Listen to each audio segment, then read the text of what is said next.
Hello, class.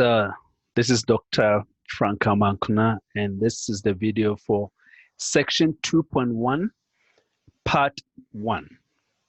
Okay, in this video, we'll be talking about the first 4 learning objectives, and these are describing what a relation is and determine whether a relation represents a function, the function notation, the value of a function, all right, and then find the difference quotient formula or difference quotient of a function, all right. Then the second video will be the last 2 learning objectives, which we will talk about later. All right, so first let's define what a relation is. It's a correspondence between 2 sets, X, which we will call the domain, and then Y, which is the range. So in a relation, each element from the domain will correspond to at least one element in the range. So for example, we can put in a set, okay? You have this, and this is your X, that's my domain, that's my Y, okay? That's my range, okay? This is your domain. All right, that's your domain. So what is happening is that if I have X, let's say I have X, Y, and then Z, and they have A, B, and C. Now, a relation says that each element in X, all right, in the domain corresponds to at least 1. So you can have X corresponds to what? The A and B, okay. Z corresponds to Y, and then Y corresponds to what? Corresponds to B. So this is a relation. Okay, we have the domain, and we have what? We have range. All right. Or we can consider this as a machine. If you go to the production line, okay, there is always an input. We put in something, a raw material, and we get a beautiful product at the end. So whatever the raw materials that we are putting in, the x's, which in this case we'll call it X, and then the outputs are what? Your Y's. This is your domain again. That's your domain. And then the outputs, if you put them all together, you get your what? Your range. Okay, so the relation will say that X maps to what? Maps to Y in this case. Okay. So you could see that the values of Y depends on what? The values of what? Of X. Okay, we'll give a special name later on. We'll say that the X is what? Independent variable, and then Y is the dependent what? Variable. Okay, so there are different ways we can express a relation. We can express it verbally or numerically using a table of numbers, or using what we call a set of ordered pairs, okay, ordered pairs. Or we can put in a graph in the XY plane, okay, like that, where this is your X and that is your Y. That's your Y and that's your X. So we can do that. Or we can consider what? A mapping for that, for the same what? The same relation. All right, so let's consider example describing a relation. A verbal description. Here is the average price, retail price of gasoline in the US. So what is happening is that in 2010, the average cost of gallon of gasoline was $2.78. In 2012, it was $3.62. 2014, $3.36. 2016, $2.14. And 2018, it was $2.72. So we can group this in terms of what? an ordered pair as a mapping, as a graph, and as we described in the previous slide. Okay, so using this, the year will be your input. So the year is your x's, and the price is your what? Your y's. Okay. Now, what is the domain and the range of this what? This relation? We'll consider that. We want to express this as a set of what? Ordered pairs. We'll express it as a mapping, and then as a graph. So first, let's consider part A. Okay, so we want to express it as what? As as a maybe ordered pair. What's the domain of this and what's the range? Okay, now if you look at the question that we had, the year 2010, 12, all the way to 2018 represents my domain, my X values, my inputs. So your domain is a set of the years that we have. And then your range is the what?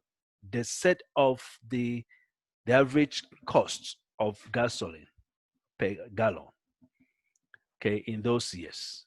So your range is that, and then your domain is a set of all the years mentioned in the question. Now we want to express as an ordered pair in that form, x, y. Again, my x is the input variable, my y is the output. So for 2010, the cost is that. Okay, so that is one ordered pair. The second is 2012, and it is what? $3.62.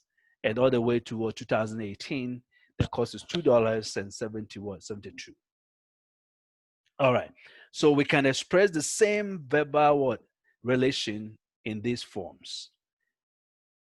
Part C, we want to express as a mapping. So we're going to have our domain and have our range, okay? And for the years 2010 through 2018. And then we have, if we range the prices or the cost from the list, okay, in a ascending order going down this way, we have $2.14 to what? $3.62. All right, now as you can see, 2010, what was the cost? The cost is what? $2.78. Now in 2018, what was the cost? It's $2.72. 2016, it is what? $2.14. So that's a mapping. And finally, we can express this as in the XY plane, okay, where my x-axis, or what we call the horizontal axis, will be my time, and then my vertical axis is your price. Now, if you start from 2008, where the price starts from $0 to what? $4. Okay, when 2010, it's what? It's $2.78. So that gives me this ordered pair right here in the form X, Y. And that gives me this what? This graph. Okay. So it's a correspondence. That's a relation. So now we want to extend this to what we call functions.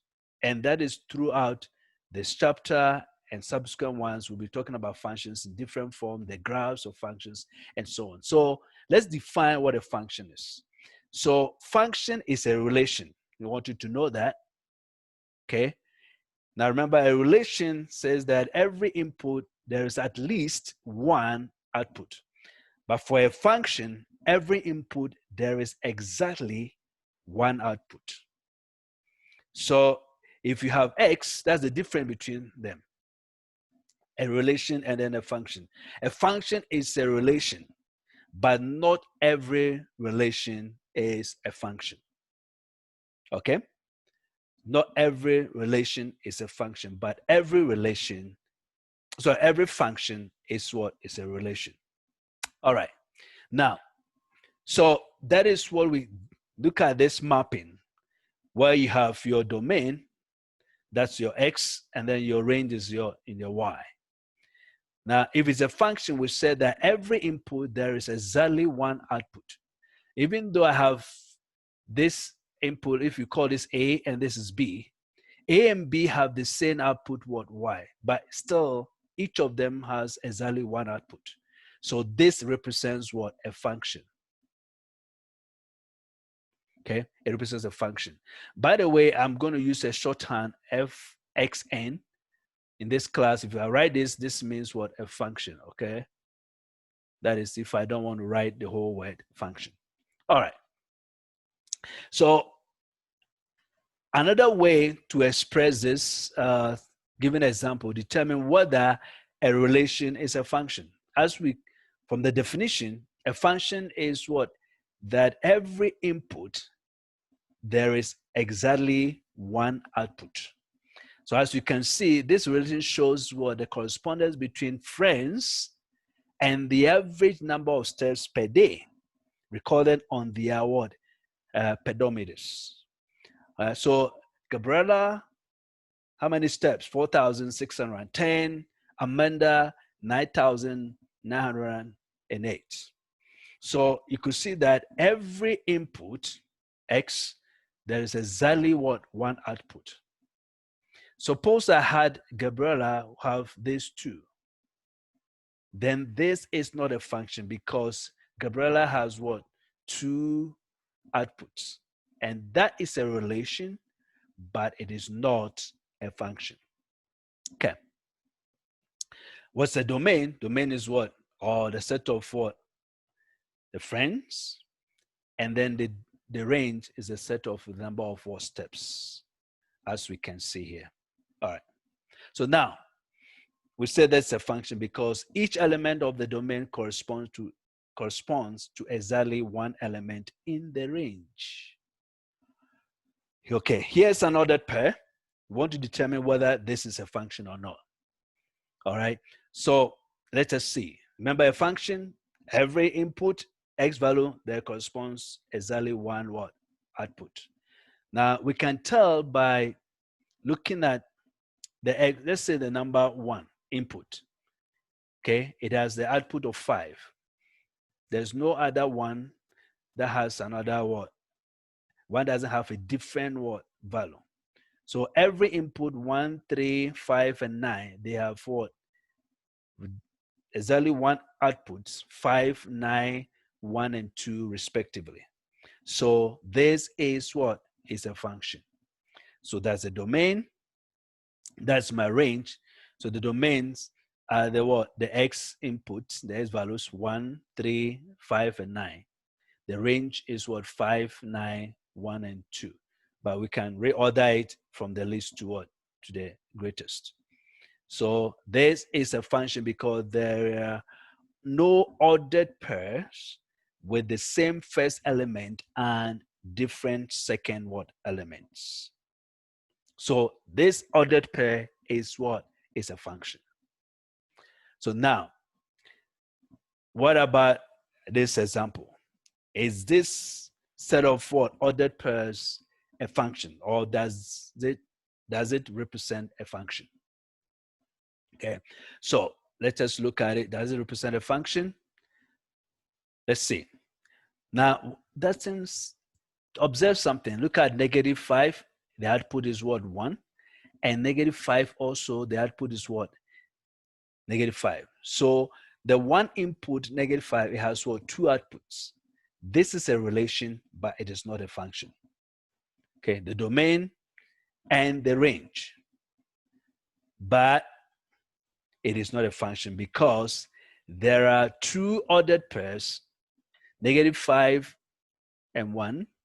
That's the output, and also the same -5 has an output of -3. And that is why this is not a function, but it is a relation. Okay? Now, generally, we write a function using a symbol. We use what? F represent a function. It could be any letter. We can use G. We can use H. Sorry. We can use H as a function. It's defined by an equation in X and Y.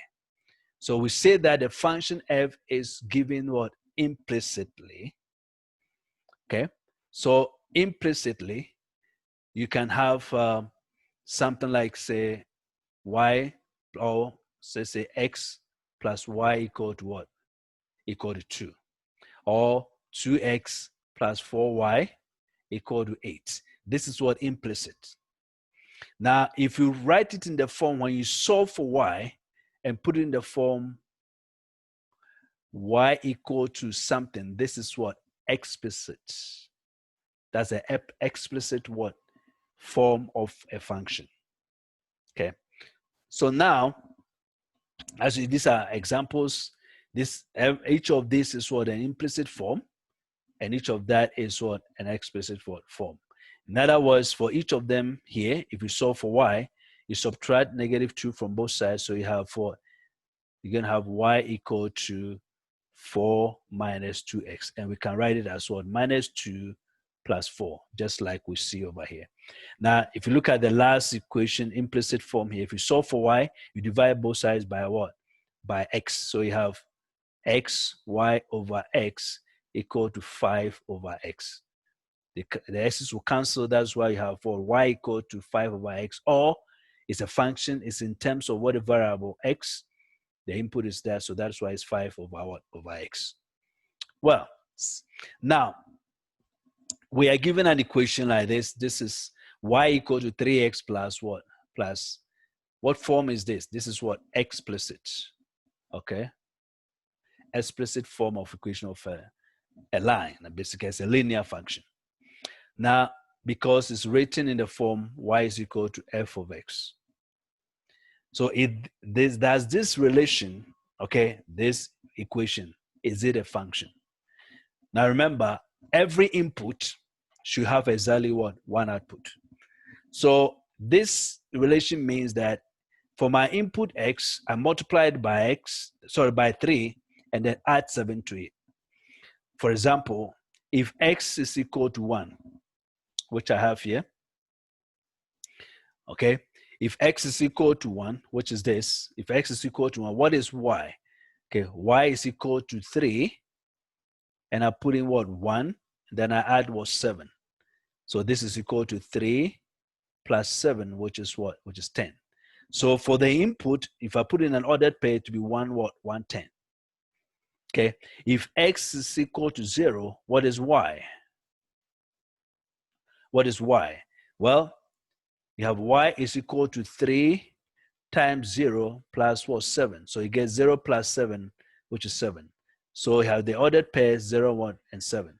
Now, as you can see, for every value of x that you pick, you have exactly what? One output. So therefore, this is what?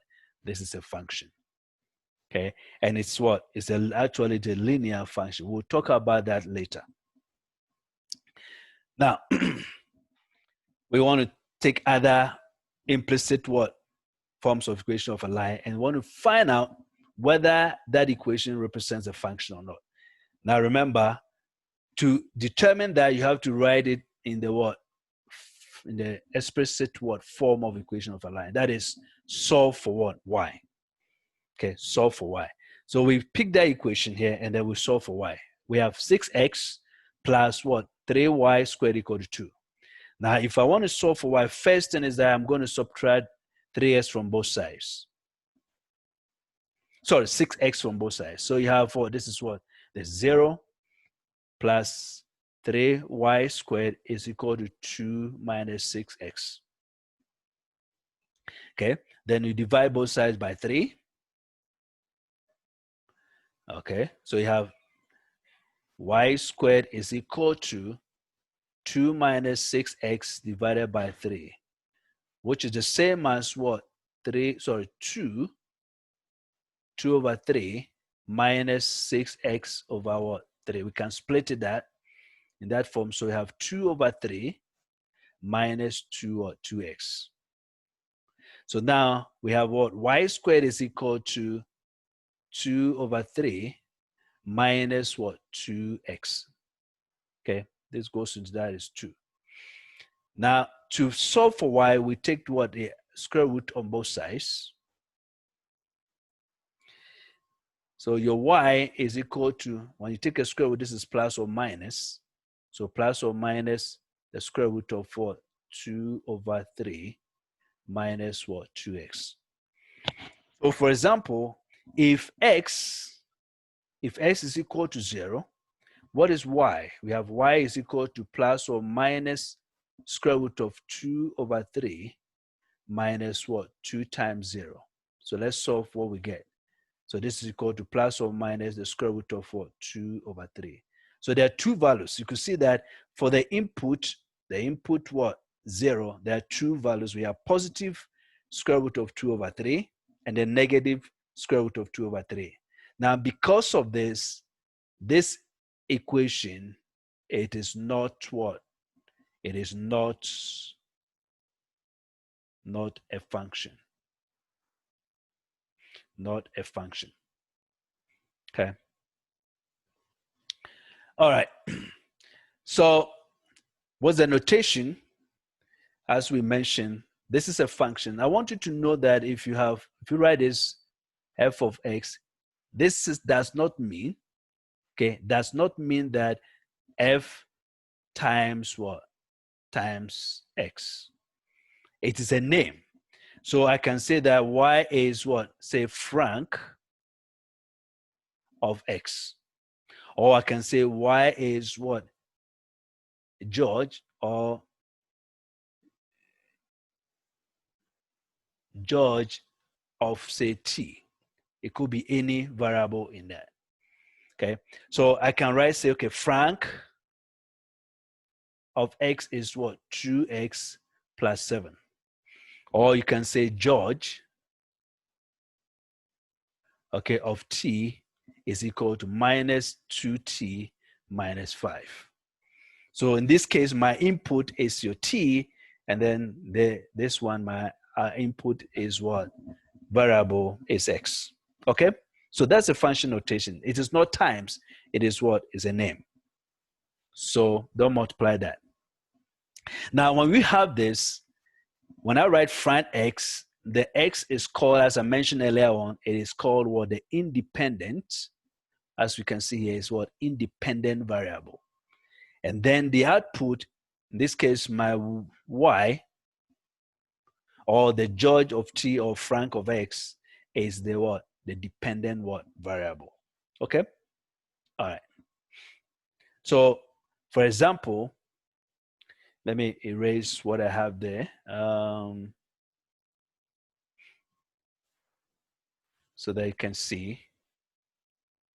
Okay, for example, if you have an equation, in explicit form of equation, y is equal to 2s minus 5. Okay, what does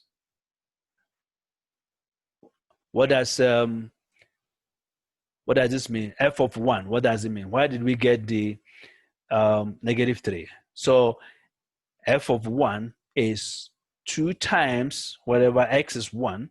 So input is 1, then minus 5. So that gives me 2 minus 5, which is what? Negative 3. Now, what is f of 3? Is be what? 2 times 3 minus 5. So this gives me 6 minus 5, which is what? Which is 1. That is why we have 1 and then negative 3. Okay. So here's another example. So you have f function of x, f of x, that's how we say that, f of x, okay? F of x that is the input is x variable, so it's 2x squared minus 5x. Now we want to evaluate the following. Okay, so let's do it together. So solution, we have for a, f of 2. All right, so wherever I see x, I'm going to substitute what? 2. So 2 times something x, that's x squared, minus 5 times something. In this case, x is 2, so I put 2 here and I put 2 there. Now if you simplify that, that is going to be what? 2 times 4, because 2 squared is 4, minus 5 times what? 2. So this gives me 8 minus 10, that is what? Negative 2. So that's my answer. If you put in an ordered pair, you have what? 2 and then negative 2. Okay, so B is a 2 f of x. This means that 2 times f of x, so 2 times And what is my f of x? F of x is the whole expression there, which is 2x squared minus 5x.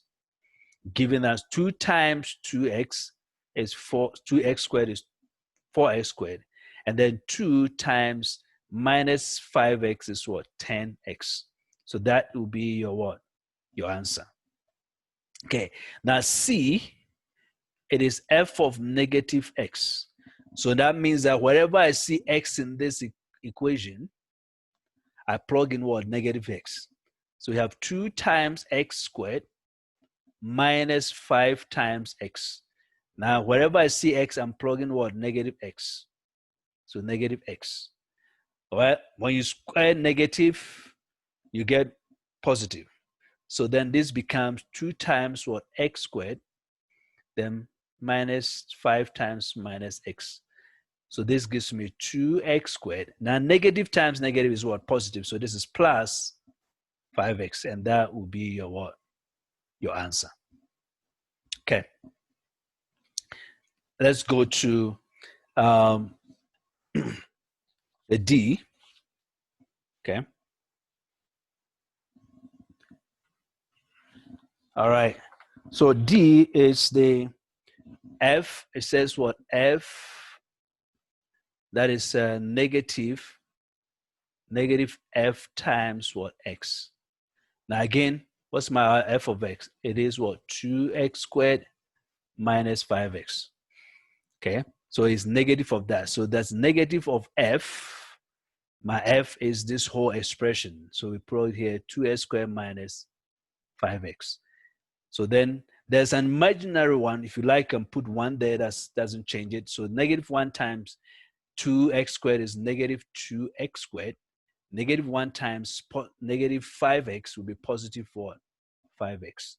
And that gives us what? This expression. Okay. Now E, it is what? F of 2x. So notice that this is your input. That's your input. Wherever we see x in the expression, we're going to plug in what? 2x. I have 2 times x, it was the original is what? 2x squared. And then 5 times x. So wherever we see x, we are substituting what? 2x and 2x. All right, so let's simplify that.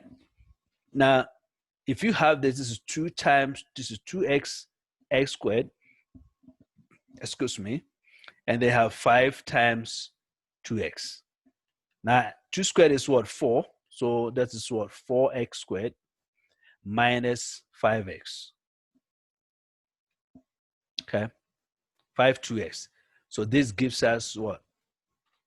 8x squared minus 5x, sorry, 5 times 2x, which is what? Negative 10 what? 10x. Okay, so now let's look at the f. We want to find f of x plus 2. So you have 2 times x squared minus 5 times x. Okay.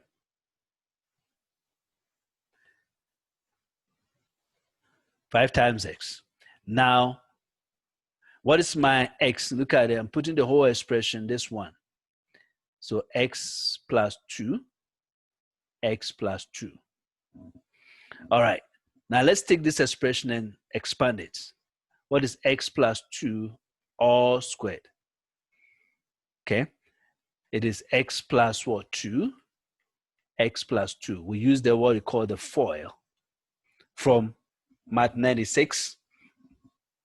So you have x times x is what? X squared.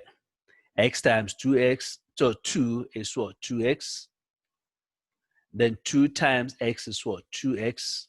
And then 2 times 2 is what? Is 4. So this gives me x squared plus 2x plus 2x is what? 4x. And then plus the 4. Okay. So the first term here, that is alone is that. So let's substitute that. Therefore, we have x plus 2 is what? 2 times that expression, which is what? X squared plus 4x plus 4, then minus 5 times x plus what? S plus 2. Okay, so then let's multiply everything in this term, in this parenthesis, by 2. So 2 times s squared is 2s squared. 2 times 4x is what? 8x. 2 times 4 is what? 8. Then this is negative 5 times x is minus 5x. Negative 5 plus 2 is negative 4, negative 10. So let's group the like terms and simplify. This is 2s plus 8x minus 5x, and then plus what? 8 minus 10. So that gives me 2x like terms. That is what? Plus 3x. And the 8 minus 10 is what? Minus what? 2. So this is my what? That's our answer. Okay. So we can continue this. And then the last part, which is G. Okay. We're going to do a similar thing because let me erase this part. Let me erase this part here because I need some space up there. Okay. So then we want to look at G. All right. You say we want to find this x plus what? H. The same thing going to be similar to what we just did. X plus h is what? X plus h all squared, and then 5 times x plus what? H. So again, general, let me write a general expression here. If I have a plus, for this part here, let me write it down here. If you have a plus b all squared, all right, just like x plus 2 all squared is the same as a squared plus 2ab plus what? A squared. Now, please, this is not the same as what? A squared plus b squared. So don't do that. What I'm saying is that, let me change the color. Okay. Let's say that a plus b all squared is not equal to a squared plus what? B squared. I see people do this all the time, even calculus students. So please learn it from here. This is not the same. The expression for that is what? Is this one right here. Okay. So let's change the color back to. So then if we have that expression, it's going to be what? 2 back to the G. It'll be what? X squared. If I use this expression as a squared plus 2 times a times b. So that is plus 2 times x times h, then plus h squared, then have 5 times x plus what? H. So you have for 2, and that is what? X squared, and 2 times x times h is what? 2xh, and they have for h squared minus 5x plus what? H. So let's distribute the 2 over. You have your 2x squared plus 2 times 2x squared is what? 4xh plus 2 times h squared is what? 2h squared. Then minus 5 times x, that's minus 5. And then minus what? 5h. Okay, so we can regroup this or we can leave it in that form. That's fine. And that will be your answer. All right, so this solves all the what? All the 6, actually, yeah, 6 parts to that question that in the previous slide. Okay, so now let's look at certain properties that of a function. Some facts about x is in the domain of a function. It has exactly one image. However, more than one x in the domain can have the same image. Okay, the f is a symbol. It's not a multiplication. So it is symbolic of an equation as a rule, right? That maps the x onto what? Onto y. And then we have, if you write y is equal to f of x, x is the one dependent variable y is the f of x is the what? The dependent variable. Okay. In other words, it's a function value at the value of x. Okay. So the last thing we want to do in this video is what? Writing the different quotient form. Please, I want to mention this equation here, this formula here, is very important when you get to calculus what? Calc 1. Okay? Because this is how they will define the limits of a function and able to explain what derivative it's all about. So we call it what? The different quotient formula or different quotient form. So you have what? F of x plus h minus what? F of x divided by what? H, where h is not equal to 0. Because it is, if it is 0, then the whole function is what? Undefined. So if you have this, then the first thing you do, 1, find this x plus h, find this expression. What is this? And then 2, then find f of x plus h, then minus what? F of x. And then the third step is that, okay, this expression you got in step 2, f of x plus h minus f of x, then you divide it by what? H, and simplify. Okay. Simplify. So let's take 2 examples. My f of x is what? X squared minus what? Minus 1. I want to find the what? The difference quotient formula. Now again, what the formula is what? F of x plus h minus f of x divided by what? Divided by h, where h is not equal to 0. Okay, so first step, let us find what?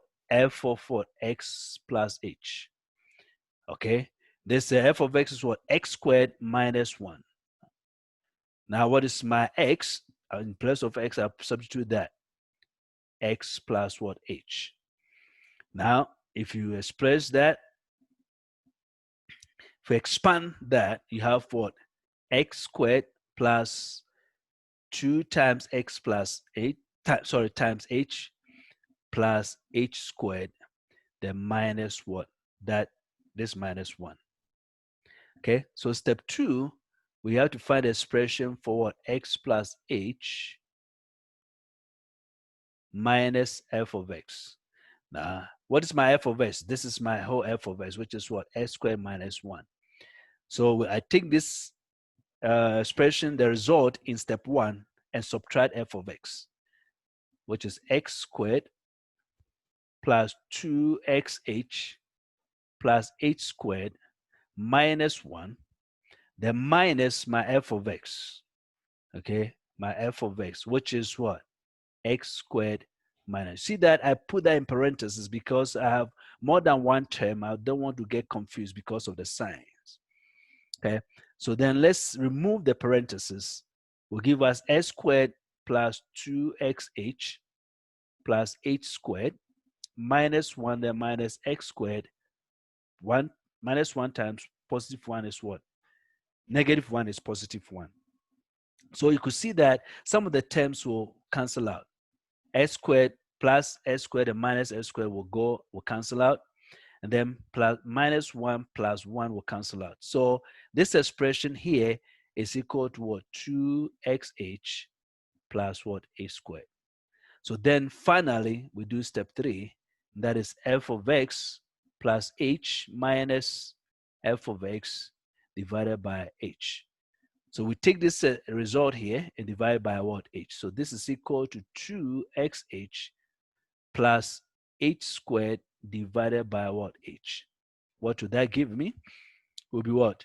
Divide it, can split that 2xh divided by h plus h squared divided by what? H. And so what is that? The h will cancel. This will cancel one of this. So you are left with what? 2x plus what? H. And this is the final result for what? The difference quotient formula when f of x is what? X squared minus 1. So that will be your final answer. So now let's take the last example. Okay, the last example for this video. So we're going to do the same thing. Let's write our quotient, difference quotient here. X plus h minus f of x divided by what? H. So we're going to do all the steps. Excuse me, step 1. Let us find f of what? X plus h. So what is the function is 1 over x. So whatever I see x, I'm plugging what? X plus what? H. So that's for that. So what's step 2? F of x plus h minus the original function. So what does this give me? There's a result we have here. So you have 1 over what? X plus h minus f of x, which is what? 1 over what? 1 over x. So this is like a fraction. Find the least common denominator. Okay. We're going to multiply this by x. Okay. We'll multiply the numerator here, this by x, and then we divide by what? We divided by x, and then here too, we multiply by x plus h, and divided by x plus what? X plus h. Okay.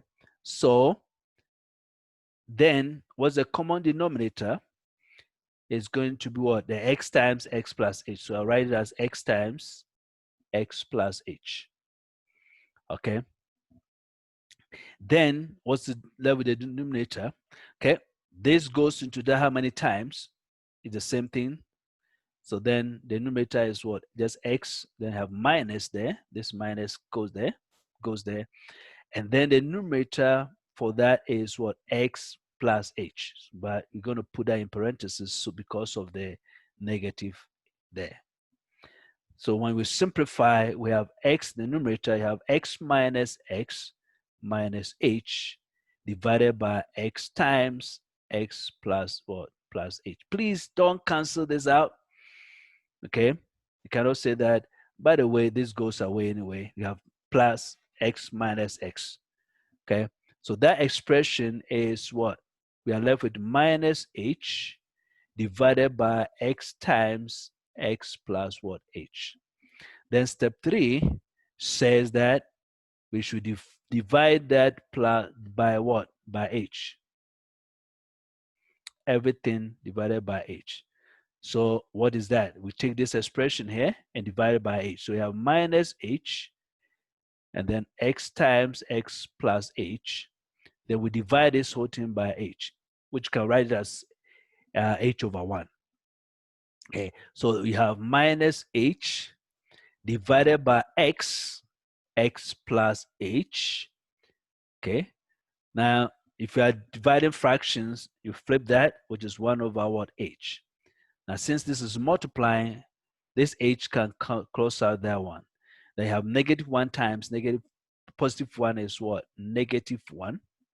And then this is 1. So 1 times that expression will be what? X times s plus what? H. So this is your what? Your answer for the quotient, difference quotient form of the function f of s equal to 1 over x. All right, so that brings us to the end of this what do you call it, this first part of the video. The second will follow soon. Thank you.